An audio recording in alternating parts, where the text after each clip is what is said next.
Hello everyone and welcome to another tutorial video. Today in this video I am going to show you how can you reset your password in Yahoo.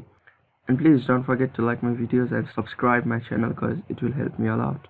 To reset your password in Yahoo, open any browser on your desktop or mobile device and in the web address enter yahoo.com. After that it takes you to the Yahoo homepage. This is the Yahoo homepage. When the Yahoo homepage loads, in the top right you may see the sign in option. Just click on that. After clicking on sign in option, it takes you to the Yahoo sign in page, and from here go ahead and type in your email and just click on next button to continue.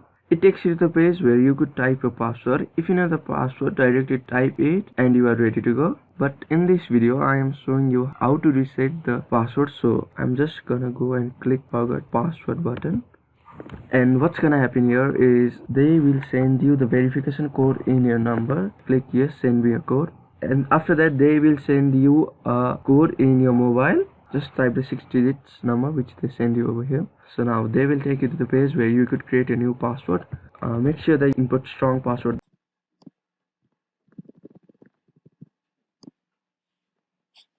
and press and continue to continue. And it may ask you if you want to add another recovery option, and if you don't want to do anything over here, click on remind me later button over here. Once you have done that, now you are logged into your Yahoo inbox, and that's it. Thank you for watching our videos. I hope you find it helpful, and don't forget to like my videos and subscribe my channel.